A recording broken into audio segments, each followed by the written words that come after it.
ایک مرتبہ درود شریف پڑھ لیں۔ اللہم صلی وسلم بارک علی سیدنا شفیعنا حبیبنا نبینا مولانا محمد بارک وسلم۔ الحمد للہ نحمده ونستعینه ونستغفره ونؤمن به ونتوکل علیہ ونعوذ باللہ من شرور انفسنا ومن سیئات اعمالنا من يهده الله فلا مضل له ومن يضلله فلا هادي له ونشهد أن لا إله إلا الله وحده لا شريك له ونشهد أن سيدنا وسندنا مولانا محمدا عبده ورسوله أما بعد فأعوذ بالله من الشيطان الرجيم بسم الله الرحمن الرحيم إن الذين قالوا ربنا الله ثم استقاموا تتنزل عليهم الملائكة ألا تخافوا ولا تحزنوا وأبشروا بالجنة التي كنتم توعدون نحن أولياؤكم في الحياة الدنيا وفي الآخرة ولكم فيها ما تشتهي أنفسكم ولكم فيها ما تدعون نزلا من غفور رحيم وقال رسول الله صلى الله عليه وسلم أحب الأعمال إلى الله أدومها وإن قل أو كما قال عليه الصلاة والسلام رب اشرح لي صدري ويسر لي أمري واحلل عقدة من لساني يفقهوا قولي اللهم صل على سيدنا محمد وعلى آل سيدنا محمد بارك وسلم في كلام أولنا اللهم صل على سيدنا محمد وعلى آل سيدنا محمد بارك وسلم في أوسط كلامنا اللهم صل على سيدنا محمد وعلى آل سيدنا محمد بارك وسلم في آخر كلامنا۔ بزرگان محترم و معزز سامعین کرام، اللہ جل جلالہ عم نوالہ کا احسان کرم فضل ہوا۔ اللہ تبارک و تعالیٰ نے ہم سب کو اپنے گھر تک آنے کی توفیق نصیب فرمائی اور کچھ دین کی باتیں کہنے اور سننے کی توفیق و سعادت نصیب فرمائی۔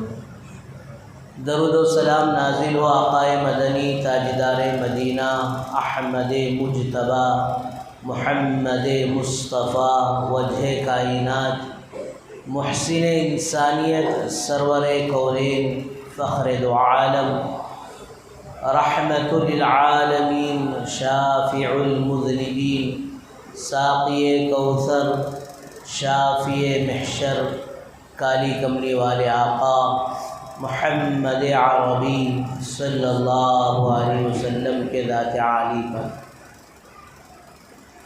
بزرگان محترم، ماشاءاللہ رمضان المبارک کا خیر و برکت کا رحمتوں مغفرتوں کا مہینہ ہم پر سے بڑی عافیت کے ساتھ گزرا ہے۔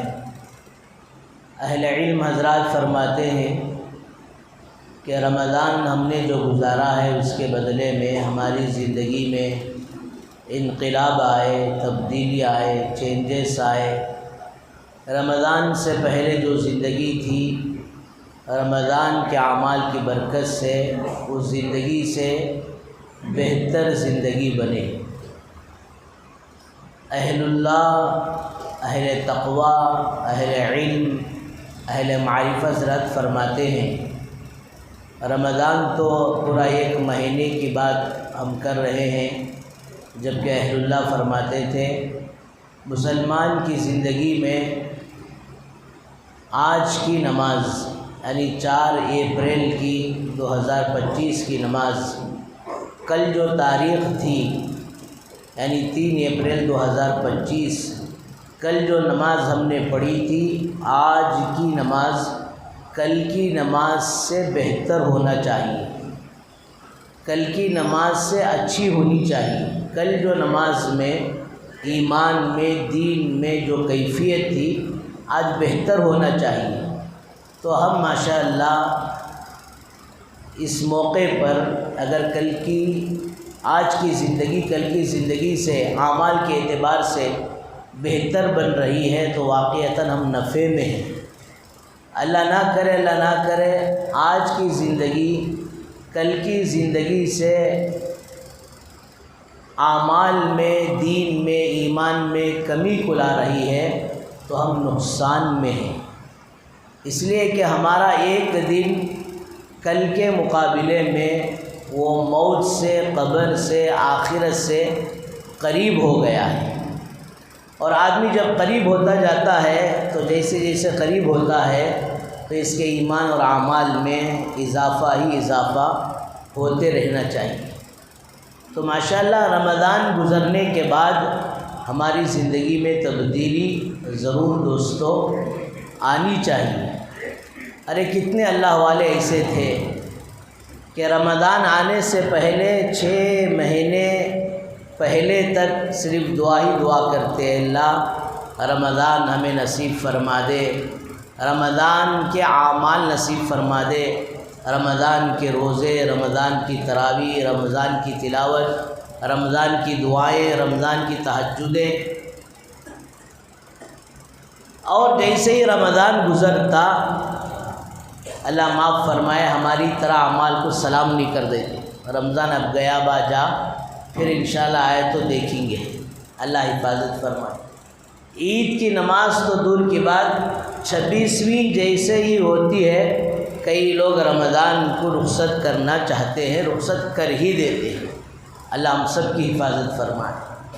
ایک دن بھی اس کا احساس نہیں ہوتا کہ کتنا مبارک مہینہ ہم سے جدا ہو رہا ہے۔ اللہ والوں کا معمول یہ تھا کہ رمضان جیسے ہی گزرتا پھر 6 مہینے تک رمضان کو یاد کرتے ہیں۔ کیا مطلب؟ اے اللہ ہمارے رمضان میں کیے ہوئے اعمال کو قبول کر لے۔ جب یہ دعا کرتے تھے تو وہ جو اپنے اعمال کو قبول کراتے تھے وہی اس کی دعا کی برکت سے رمضان کے اعمال ان کو یاد آتے تھے۔ اے اللہ رمضان میں ہم نے اس طرح زندگی گزاری، آنکھوں کی حفاظت کی، زبان کی حفاظت کی، کانوں کی حفاظت کی، یہ اپنے دل کی حفاظت کی اور راتوں میں عبادت کی، یہ سارا یاد آتا تھا۔ تو ماشاءاللہ پھر رمضان کے بعد بھی دوستو وہ اپنی عبادتوں کو برقرار رکھتے تھے۔ اس لیے اہل علم حضرات نے چند باتیں لکھی ہیں کہ رمضان کے بعد بھی ہماری زندگی کیسے ہو۔ تو اس میں پہلی بات یہ لکھا ہے کہ ماشاءاللہ رمضان کے بعد بھی ہم یہ رمضان کی نعمتوں کی شکر گزاری کریں۔ اے اللہ تیرا شکر ہے کہ تو نے روزے رکھنے کی توفیق دی، وَلِتُكْمِلُوا الْعِدَّةَ، اللہ فرماتے ہیں کہ یہ رمضان کے دنوں کو تم پورا کرو۔ ہاں کبھی ایمانی حالات گھٹتی ہے، بڑھتی ہے، جیسے بھی گھٹتے بڑھتے حالات ہوں لیکن اس کی تکمیل کو پوری کرو، رمضان کو پورا کرو۔ فَأَلْهَمَهَا فُجُورَهَا وَتَقْوَاهَا قَدْ أَفْلَحَ مَنْ زَكَّاهَا وَقَدْ خَابَ مَنْ دَسَّاهَا۔ اللہ نے ہماری مادے میں یہ چیز رکھی ہے کہ اس کے اندر خیر بھی ہے، اس کے اندر شر بھی ہے۔ محنت ایمان پر، اعمال پر ہوتی رہے گی تو یہ خیر غالب آئے گا، یہ خیر دوستو زیادہ ہوتا رہے گا، اور پھر ماشاءاللہ اتنا بڑھے گا کہ فرشتوں سے بھی آگے بڑھ جائے گا۔ کیوں فرشتوں سے آگے بڑھے گا؟ اس لیے کہ دوستو فرشتے عبادت کرتے ہیں سجدے میں تو قیامت تک وہ فرشتے سجدے میں، رکوع تو قیامت تک رکوع میں، قیام تو قیامت تک قیام میں، لیکن نہ دوستو ان کو کوئی ضرورت لگتی ہے، نہ انہیں کھانے کی ضرورت لگتی ہے، نہ پیاس کی ضرورت لگتی ہے، کسی طرح کی کوئی ضرورت نہیں لگتی۔ فرمایا کہ ان سارے چیزوں میں انسان گھرا رہتا ہے، اسے بھوک بھی لگتی ہے اور اسے نیند بھی لگتی ہے اور دوسرے ضروریات لگتے ہیں، بیوی بچے ہیں تو اس کی ذمہ داری لگتی ہے، خاندان ہے تو خاندان کی ذمہ داری لگتی ہے۔ یہ ساری ذمہ داریوں کو ادا کرتے ہوئے اس میں کبھی دوستوں طبیعتیں خراب ہوتی ہے، کبھی شوگر ڈاؤن ہوتی ہے تو کبھی بی پی ہائی ہوتی ہے، فلاں ہوتا ہے۔ اس سب کے بعد ماشاءاللہ یہ جب دین پر جمتا ہے تو فرشتوں سے بھی آگے نکل جاتا ہے۔ فَأَلْهَمَهَا فُجُورَهَا وَتَقْوَاهَا قَدْ أَفْلَحَ مَنْ زَكَّاهَا۔ لیکن جو خیر پر غالب آتا ہے اللہ کہتے ہیں کہ وہ کامیاب ہے۔ اللہ نہ کرے کبھی گرتا ہے تو شیطان سے بھی گئے گزرا ہو جاتا ہے، شیطان بھی شرم کرتا ہے، وارے واہ آخری صدی کے مسلمان، تو بھی کیسا مسلمان ہے، ایک سجدے کا انکار کیا، اللہ کے دربار سے بھگا دیا گیا، تو پانچ سجدوں کا، پانچ وقت سجدوں کا انکار کرتا ہے، تو بھی کیسا دلیرا مسلمان ہے۔ اللہ حفاظت فرمائے۔ تو بزرگوں دوستوں میں عرض کر رہا تھا، پہلی چیز رمضان کے ان اعمال کو یاد کر کر شکر ادا کرتے رہنا چاہیے۔ یہ اصول ہے، قاعدہ ہے، جب ایمان والا شکر ادا کرتا ہے تو پھر دوستوں اس پر اللہ تعالیٰ نعمتوں میں اضافہ کرتے ہیں۔ یہ کوئی معمولی بات نہیں ہے، رمضان کی عبادت اللہ اکبر کبیرہ۔ روایتوں میں آتا ہے کہ دو دوست ساتھ میں زندگی گزارنے والے جنت میں ایک درجے کا فرق پڑ گیا۔ جب پوچھا گیا کہ بھئی ایسی وہ کون سی نیکی تھی تیرا میرا ساتھ ہمیشہ رہتا تھا، سفر میں بھی حضر میں بھی، اس سب کے باوجود ہم ساتھ اعمال کرتے تھے، لیکن آخر وہ کون سا عمل جو میرے علم میں نہیں آیا؟ کہ ایک سبحان اللہ زیادہ تیرے سے زندگی میں ادا کر لیا تھا، جس کی وجہ سے ایک درجہ بلند ہو گیا۔ دوستو نارمل ٹائم میں ایک سبحان اللہ ایک درجے کو بلند کر رہا ہے، تو رمضان کی عبادتوں کا عالم کیا ہوگا؟ رمضان ایک نفل فرض کے برابر تھا اور ایک فرض 70 فرضوں کے برابر تھا، چھوٹے چھوٹے اعمال مغفرت کا ذریعہ بن رہے تھے، تو کیوں دوستوں ہم اپنے اعمال کو چھوٹا سمجھے، حقیر سمجھے، پتہ نہیں کس کس کے کون سے اعمال کہاں تک اسے پہنچا دیے ہوں گے۔ تو پہلی بات یہ ہے کہ ماشاءاللہ شکر ہو، اور دوسری بات حضرات علماء نے لکھا ہے کہ احتساب ہو۔ احتساب کا مطلب حساب اپنی اعمال کا ہم لگائیں کہ رمضان میں ہم نے کیسے ماشاءاللہ زندگی گزاری، کیسے اعمال کو کیے، یا صرف ظاہری اعمال تھے یا پھر ماشاءاللہ کچھ باطن بھی ہمارا بنا کہ نہیں بنا۔ فرمایا حاسبوا قبل ان تحاسبوا، حساب لگا لو اس دن کے آنے سے پہلے جس دن تمہارا حساب لگایا جائے گا۔ حضرت اشرفی تھانوی علیہ رحمہ عجیب و غریب بات لکھتے ہیں، ہر دن کا حساب لگاؤ۔ کیسے لگائیں گے کہ اب اسے کوئی کیلکولیٹر اور موبائل لے کر بیٹھنا نہیں ہے، بلکہ رات میں سونے کے لیے تو بستر پر جاتے ہو، اب تو اللہ حفاظت فرمائے، ایسا عالم چل رہا ہے، ایسا حال چل رہا ہے، سوتے سوتے موبائل کے ساتھ مسلمان سو رہا ہے، اٹھتے اٹھتے موبائل کے ساتھ اٹھ رہا ہے، اور اللہ نہ کرے مرتے مرتے بھی موبائل کے ساتھ مرے گا۔ کما تعیشون تموتون، جیسے زندگی گزارو گے ویسے مرو گے۔ ارے ایک اللہ والے نے تو کتنی پیاری بات بتائی، تھوڑی دیر کے لیے بیٹھ کر احتساب، تھوڑی دیر کے لیے بیٹھ کر حساب، اس بات کا بھی اگر لگا لے تو یہ موبائل بھی آخرت کو یاد دلا دے گا۔ اب بھی بول رہے نا حضرت، جیتے جیتے موبائل، مرتے مرتے موبائل، پھر اس سے بھی آخرت۔ ہاں، ہر آدمی کا موبائل اپنے ہاتھ میں ہے کہ نہیں ہے؟ کہ آج آدمی بیوی کو بھول جائے، بچوں کو بھول جائے، اور اپنا لگیج بھول جائے، فلاں بھول جائے، لیکن موبائل کو نہیں بھولے گا۔ کئی کو بولے تو سب کچھ اس میں چا گیا۔ تو یہ موبائل بھی آخرت کو یاد دلا سکتا ہے۔ کیا مطلب؟ ہر آدمی کا موبائل اپنے ہاتھ میں، کل قیامت کے دن ہر ایک کا نام اعمال اپنے ہاتھ میں۔ فرق اتنا ہے، وہ نام اعمال سیدھے ہاتھ میں آ جائے۔ فَأَمَّا مَنْ أُوتِيَ كِتَابَهُ بِيَمِينِهِ فَيَقُولُ هَاؤُمُ اقْرَءُوا كِتَابِيَهْ، جس کا نام اعمال سیدھے ہاتھ میں آ جائے گا، وہ مارے خوشی کے سب کو بتائے گا اور کہے گا بھائی پڑھ لو میرا رزلٹ پڑھ لو۔ جیسے یہاں رزلٹ آتا ہے تو دوستو سب کو بتایا جاتا ہے SSLC کا رزلٹ آئے گا، ابھی جہاں دیکھے گا وہاں سے ہی واٹس ایپ کر دے گا، وہیں سے سب کو جو ہے بھیجنا شروع کر دے گا۔ تو دوستو جی یہ رزلٹ ہماری زندگی کا اس دن نکلے گا۔ ایک چھوٹے رزلٹ پر خوشی ہوتی ہے، اس باپ کو بھی خوشی ہوتی ہے جو باپ کو کچھ بھی معلوم نہیں۔ بقول ہمارے بزرگ کے، ایک نوجوان پڑھا ساری زندگی پڑھ کر ڈگری لے کر آیا، باپ نے پوچھا بیٹا اتنے سال دور تھا نا با، کیا پڑھ کو آیا؟ ابا بڑی خوشی کی بات ہے، اچھے نمبرات سے کامیاب ہو کر فرسٹ کلاس سے پاس ہو کر کیا کر آیا؟ BA کر آیا۔ تو باپ صرف پکڑ لیا کرتے، اتنے سال پڑھیا سو پڑھیا 2 حرفاں، وہ بھی الٹے پڑھ کو آیا گا کہ رہے باہ یہ بھی پڑھنا تھا، الٹا پڑھ کا گنا BA ہے۔ تو اس باپ کو جو کچھ بھی نالج نہیں ہے، دنیا کے رزلٹ پر خوشی ہوتی ہے۔ یہ ایک میرے بزرگوں، میرے اور آپ کا رزلٹ آخرت میں نکلے گا جب نام اعمال وہ سیدھے ہاتھ میں آئے گا۔ موبائل کس ہاتھ میں بھی وہ چل جائے گا، لیکن نام اعمال کل قیامت کے دن سیدھے ہاتھ میں ہونا چاہیے۔ اگر بائیں ہاتھ میں ہوگا، وَأَمَّا مَنْ أُوتِيَ كِتَابَهُ بِشِمَالِهِ فَيَقُولُ يَا لَيْتَنِي لَمْ أُوتَ كِتَابِيَهْ وَلَمْ أَدْرِ مَا حِسَابِيَهْ، اے کاش یہ رزلٹ میرے ہاتھ میں نہ ہی ملتا تو کتنا اچھا تھا۔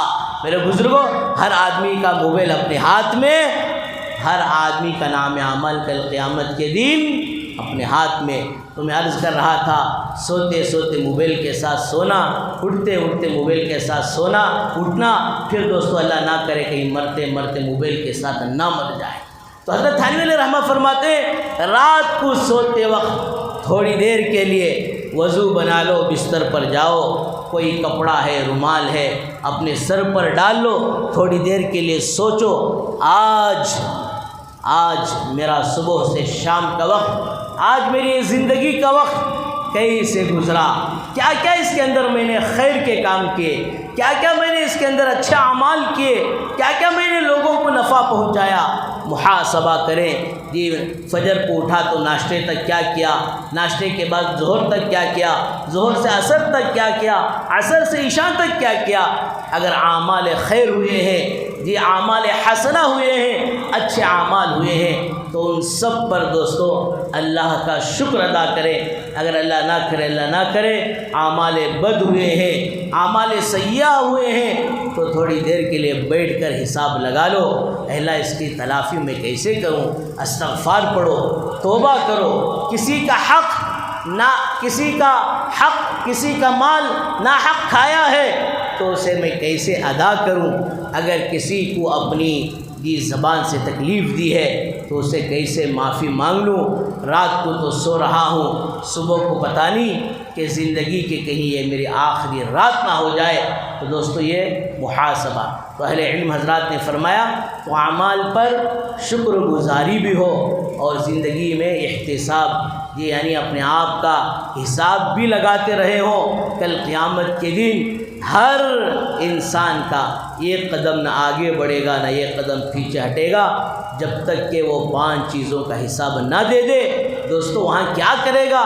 یہاں زندگی اگر صحیح معنی میں گزاری ہوگی، تو پھر ماشاءاللہ وہ نتیجہ صحیح نکلے گا۔ اگر زندگی یہاں گڑبڑ گزاری ہوگی تو دوستو پھر اللہ حفاظت فرمائے۔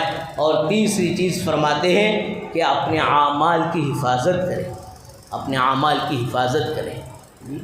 کسی بھی طرح کوئی ہمارا ایسا عمل نہ ہو جس سے کیے ہوئے اعمال پر پانی پھر جائے۔ حضرت تھانوی علیہ رحمہ لکھتے ہیں کہ ایک آدمی ایک گھر میں مہمان بنا تو اس نے کہا بھائی مجھے نماز بھی ادا کرنا ہے، سفر کی وجہ سے میری نماز نہیں ہو سکی۔ تو میزبان نے اپنے خادم سے کہا بھائی دیکھو چوتھی مرتبہ میں حج کو گیا تھا نا، چوتھی مرتبہ حج کو گئے خود جو جانی مازہ لایا تھا نا، وہ چوتھی مرتبہ کے جانی مازوں میں سے ایک جانی ماز ہمارے مہمان کو دے دیں تاکہ نماز ادا کریں۔ حضرت نے فرمایا اس نے چوتھی مرتبہ کہتے کہتے اپنے چاروں حجوں کو برباد کر دیا۔ کیا مطلب دکھانا چاہ رہا تھا؟ اسی طرح دوستو ہر عمل کے اندر جب عمل ہو وما امروا الا ليعبدوا الله مخلصین لہ الدین، دین کو خالص اللہ کے لیے کرنا۔ اس لیے روایتوں میں آتا ہے کہ وہ عمل جو اللہ کے خاطر ایک کھجور کا دانہ اللہ کے لیے دیا جاتا ہے، اس کا ثواب احد پہاڑ جو تقریباً 7 کلومیٹر لمبا چوڑا ہے، اتنا بڑا اجر دیا جائے گا۔ اللہ نہ کرے ریاکاری، دکھلاوا، عمل کے اندر نیت میں خرابی، عمل تو دور کی بات، اگر نیت کے اندر خرابی ہوتی ہے تو دوستو پھر اس عمل کا اجر بگڑ جاتا ہے۔ ایک بادشاہ ایک باغ میں گیا اور جا کر اس باغ کے مالی سے کہا کہ بھئی ذرا تمہارے جو یہ باغ ہے اس کے جو پھل ہیں اس کا ذرا مجھے جوس پلاؤ۔ تو مالی نے ماشاءاللہ انار یا اور کچھ پھل تھے اسے توڑ کر جو اس کا جوس بنا کر دیا تو بادشاہ پیا۔ عام آدمی کے رس میں گیا تھا، جیسے ہی پیا تو خوش ہو گیا اور سوچنے لگا کہ تیری رعایا میں، تیری زمین میں ایسا باغ ہے اور تجھے علم ہی نہیں ہے، جتنا جلد ہو سکے اسے اپنے قبضے میں لے لینا چاہیے۔ دل میں نیت کیا ہے اور پھر اس کے بعد اسے دوبارہ گلاس مانگا۔ اب جب دوبارہ گلاس جو ہے دوستو دیا گیا تو وہی کڑوا تھا۔ وہ بادشاہ پوچھتا ہے بھئی کیا جھاڑ بدل دیا؟ کوئی جگہ بدل دی؟ نہیں جھاڑ نہیں بدلا، اسی جھاڑ ہے اور پھل بھی وہی ہیں، پھر کیوں پہلا میٹھا تھا اب کڑوا تھا؟ وہ مالی بھی اللہ والا تھا، اس نے کہنے لگا شاید ایسا محسوس ہوتا ہے، ایسا لگتا ہے ہمارے ملک کے بادشاہ کی نیت خراب ہو گئی ہے۔ دوستو نیت خراب ہوتی ہے تو عمل بگڑ جاتا ہے، پھر اجر بھی دوستو اللہ حفاظت فرمائے بگڑ جاتا ہے۔ اس لیے تیسری بات فرماتے ہیں کہ اپنے اعمال کی بھرپور حفاظت۔ اور چوتھی بات دوستو جو اہم اور ضروری ہے وہ یہ ہے کہ ماشاءاللہ دین کے ہر کام میں استقامت۔ ان الذین قالوا ربنا اللہ ثم استقاموا، جنہوں نے اللہ کو رب مان لیا، اقرار کر لیا، اسی میں کام نہیں ہوگا۔ ثم استقاموا، اس پر استقامت کے ساتھ جمے رہنا۔ حدیث میں آتا ہے احب الاعمال الی اللہ ادومها وان قل، اللہ کے نزدیک سب سے زیادہ پیارا، محبوب، پسندیدہ عمل وہ ہے جو روزانہ ہو اگرچہ کہ تھوڑا ہو۔ آدمی ایک قرآن مجید کا ایک پیج تلاوت کرتا ہے، ایک رکوع تلاوت کرتا ہے، روزانہ کرتا ہے، اللہ تعالیٰ کوئی محبوب ہے اس آدمی کے مقابلے میں جو وارم بھر نہیں پڑھتا، وارم میں بیٹھ کر ایک پارہ پڑھتا ہے، نیکیاں اجر اس پر بھی ملے گا، لیکن محبوب عمل وہ ہے کہ جو روزانہ ہو۔ اس لیے حضرات علماء نے لکھا ہے استقامت کے لیے چند اعمال کا کرنا ہے۔ ایک عمل یہ ہے کہ آدمی دعاؤں کا اہتمام کرے۔ ربنا لا تزغ قلوبنا بعد إذ هديتنا وهب لنا من لدنك رحمة إنك أنت الوهاب۔ اے اللہ ہدایت ملنے کے بعد ہمیں گمراہی سے حفاظت فرما۔ ہدایت اللہ تو نے دے دیا ہے، یہ بہت اونچی نعمت ہے، یہ بہت بڑی نعمت ہے، یہ ایسی نعمت ہے اس نعمت کا مقابلہ دنیا کی اور کوئی نعمت کر ہی نہیں سکتی۔ اے اللہ ہدایت ملنے کے بعد گمراہی سے ہماری حفاظت فرما۔ یا مقلب القلوب ثبت قلوبنا علی دینک، یا مصرف القلوب صرف قلوبنا علی طاعتک۔ اے دلوں کو بدلنے والے ہمارے دل کو اپنی دین کی طرف بدل دے۔ اے دلوں کے پھیرنے والے ہمارے دلوں کو تیری اطاعت کی طرف پھیر دے۔ یہ نفس کی طرف پھرے، یہ شیطان کی طرف پھرے، یہ خواہشات کی طرف پھرے۔ دوستو یہی انسان کے تین بڑے دشمن ہیں، ایک شیطان ہے، ایک نفس ہے، ایک خواہشات ہیں، ایک برا ماحول ہے۔ ان سارے چیزوں کی طرف پھرنے سے اللہ ہماری حفاظت فرما لے، اپنی دین کی طرف، اپنی اطاعت کی طرف پھیر لے۔ پھر اس کے بعد اہل علم حضرات نے لکھا ہے کہ ذکر اللہ کا، اللہ کے ذکر کا اہتمام کریں صبح و شام۔ یہ تین تسبیحات، جس میں تیسرا کلمہ بھی ہے، جس میں درود شریف ہے، جس میں استغفار ہے، اس سے ماشاءاللہ آدمی کا دل نرم رہتا ہے، اور پھر جو بھی خیر آتا ہے دل فوراً اسے کیچ کر لیتا ہے۔ اللہ نہ کرے اگر آدمی ذکر سے غافل ہوتا ہے۔ قرآن مجید کی ایک آیت ہے جس میں اللہ تعالیٰ فرماتے ہیں جو آدمی میرے ذکر سے غافل ہوتا ہے اللہ تعالیٰ اس پر شیطان کو مسلط کر دیتے ہیں۔ پہلے سے 600 کیا کم ہے اگر اللہ کی طرف سے وَمَن يَعْشُ عَن ذِكْرِ الرَّحْمَنِ نُقَيِّضْ لَهُ شَيْطَانًا، جو آدمی اللہ کے ذکر سے اعراض کرے تو اس نے ماشاءاللہ صبح و شام تین تسبیحات کا اہتمام کیا ہے۔ اللہ کے نبی صلی اللہ علیہ وسلم کی اتنے احسانات ہیں، آدمی اس احسان کا بدلہ ادا ہی نہیں کر سکتا۔ کم سے کم 100 مرتبہ درود شریف، اور آدمی گناہوں کا پتلا، اس لیے فرمایا 100 مرتبہ استغفار۔ حدیث میں آتا ہے 3 مرتبہ صبح و شام استغفار آدمی کر لیتا ہے تو اس کے زندگی میں سمندر کے جھانگ کے برابر بھی گناہ ہو، صغیرہ گناہ تو اللہ تعالیٰ معاف کر دیتے ہیں، اور کبیرہ گناہ کو اللہ پاک توبہ سے معاف کر دیتے ہیں۔ اور پھر اس کا اہتمام زندگی میں لانے کے لیے مہینے میں 1 مرتبہ کم سے کم اللہ والوں کی مجلس میں شریک ہو کر، ان کی مجلس میں بیٹھ کر ان کے ساتھ ماشاءاللہ ذکر کا اہتمام کر اور پھر ماشاءاللہ اس کے بعد وہ اعمال بتاتے ہیں کہ ہماری روح کی کیسے اصلاح ہو۔ تو دوستو ماشاءاللہ اس سے استقامت نصیب ہوتی ہے۔ اور آگے لکھتے ہیں کہ قرآن مجید کی تلاوت کا اہتمام ہو۔ اللہ کے کلام کو دوستو اگر معنی کو سمجھ کر پڑھنے لگ جائے، ابھی ایک ہمارے مولانا بتا رہے تھے کہ ماشاءاللہ میرا رمضان میں قرآن کو پڑھنے کا ایسا اہتمام تھا اور ایسا سکون سے معنی کا استحضار کے ساتھ پڑھ رہا تھا۔ بتا رہے تھے مولانا مجھے ایسا لگ رہا تھا گویا میں اللہ سے باتیں کر رہا ہوں۔ اللہ کا کلام، بارہا کہتے رہتا ہوں میں، کلام الہی، دیدار الہی۔ مالٹا کی جیل میں حضرت مفتی محمود الشیخ الہند رحمۃ اللہ علیہ جب ایک لمبا عرصہ گزار کر آئے تو جیل میں 2 چیزیں ریسرچ کر آئے کہ آج امت کی زوال کا اسباب 2 باتیں ہیں۔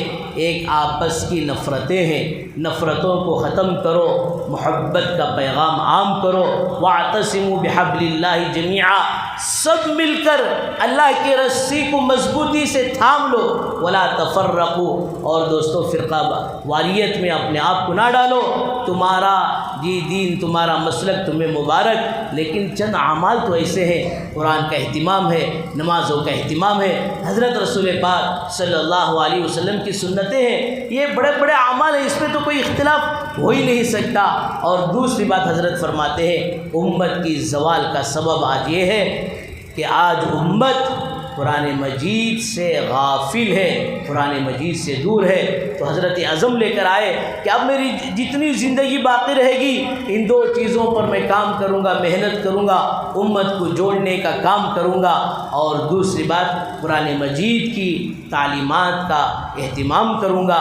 اس لیے بزرگوں دوستو مکاتب میں اپنے بچوں کو بھیجنے کا تو اہتمام ہوتا ہے، ساتھ ہمارا بھی ایک شیڈول ایسا بنے، کچھ وقت ہم بھی نکال کر ماشاءاللہ اللہ کے کلام کو سیکھنے کی. ابھی ذکر کی میں نے بات کی تو ماشاءاللہ آپ اپنے طور سے کر لیں، لیکن گھر والوں کا حال کیا ہے، اس لیے تھوڑا وقت نکال کر گھر میں یہ تھوڑا سا آدھا گھنٹہ بھی نکال دیے، 10 منٹ فضائل اعمال کی تعلیم جس سے اعمال کا شوق پیدا ہوگا، اور پھر ایک 10 منٹ اللہ کا ذکر، اور پھر ایک 10 منٹ ماشاءاللہ قرآن کی تلاوت، دین کا مذاکرہ کر کر اپنے گھر کو اعمال سے مزین کرے.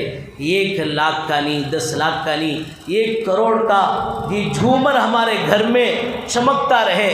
وہ چمک حقیقت میں اور پرسکون چمک نہیں آئے گی جو چمک ماشاءاللہ یہ 10-15 آدھا گھنٹے کے اعمال کی وجہ سے آئے گی. یہاں تک کہ روایتوں میں آتا ہے کہ جس گھر میں اللہ اور اللہ کے رسول کی بات ہوتی ہے اور تعلیم کا اہتمام ہوتا ہے، وہ گھر آسمان والوں کو ایسا چمکتے ہوئے نظر آتا ہے جیسا کہ زمین والوں کو آسمان کے ستارے چمکتے ہوئے نظر آتے ہیں. بہرحال میرے بزرگوں دوستوں، رمضان کے بعد بھی ہمیں ان اعمال کا اہتمام کرنا چاہیے، دین پر استقامت سے جمے رہنا چاہیے، ورنہ جیسی زندگی گزاریں گے ویسی موت ہوگی، اور جیسی موت ہوگی ویسا حشر ہوگا، اور جیسا حشر ہوگا ویسا دوستوں بدلہ ہوگا. اس لیے سب حضرات نیت ارادے عزائم کریں. رمضان کے بعد بھی انشاءاللہ ہم اپنے اعمال کی حفاظت کریں گے، اعمال پر استقامت سے جمے رہیں گے. اللہ پاک ہم سب کو ان باتوں پر بھرپور عمل کی توفیق و سعادت نصیب فرمائے. وآخر دعوانا الحمدللہ. جو حضرات سنت میں